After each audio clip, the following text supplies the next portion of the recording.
So for me, the experience was one that it was a whirlwind. I've always been in touch with God and in touch with my inner self and conscious. I remember there was a period in time when I thought it was crazy, and I would be like, "Oh my God, I hear voices," because I could literally hear like, "Don't do that, Zaranisha. That's not good for you."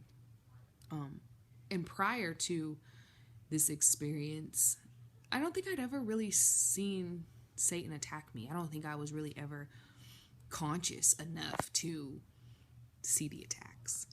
And although I know that Satan did whatever he did and he manipulated a lot of things for me, I know that they will all work out for my greater good because what I'm conscious of now, I was not conscious of before. So there's that whole learning curve of going from informed to conscious, then to do different. And I know that has to be what's next for me.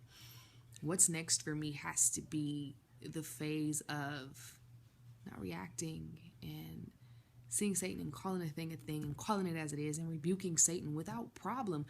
Because, and I probably shouldn't say without problem, I mean without second guessing, without allowing my flesh to leap before my spirit.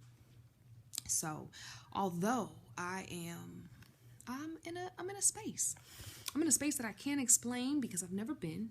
I'm in a space that is a constant up and down because it comes with a lot of uncertainty. But I know that God loves me. Like, even though I'm in this weird valley, desert-like space, I get to see God move. I get to see my life unfold. I get to get excited. I'm excited about the next chapter. I'm excited about the lessons that I just learned in the chaos. I'm excited about whatever's going to be rearranged via the storm. Because the storm hardly ever takes things away. It moves them. It moves them to a space where you probably can't see them again, but you haven't lost them. You gotta find them. So, the main thing, if you take away nothing else, is that it's a faith walk. And while you're walking, there may be winds, there may be storms, there might even be a tornado. You just have to have faith. You have to believe. And saying it and doing it are two different things.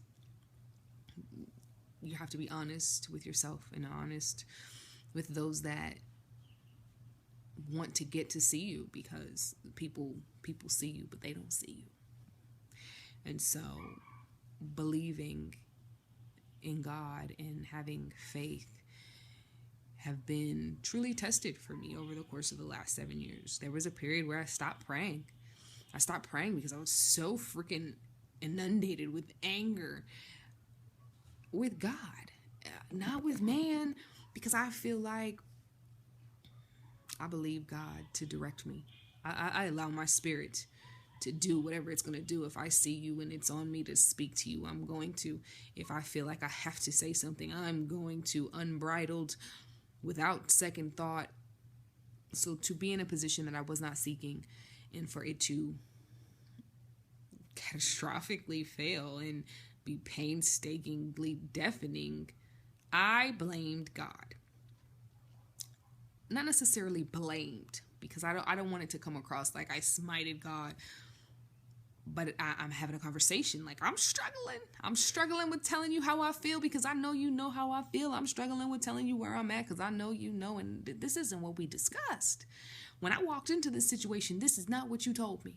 Had you told me, Zaranisha, this is going to be like this is going to be like this, but then again, his time, not mine. So, wrapping it up, keep your faith. Stand your ground spiritually, because the faith walk guarantees storms. It guarantees pain. It guarantees blurred vision.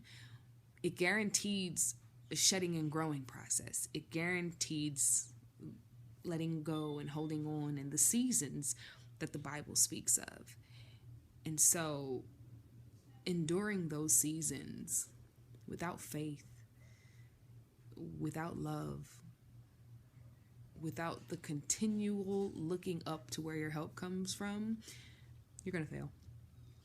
You're going to fail, which means you're going to have to go through it again. So, if you can do one thing for you, pray every single day, as many times a day as you can. Whether it be from your heart, from your lips, whether it be with someone, alone, the morning, the night, the toilet.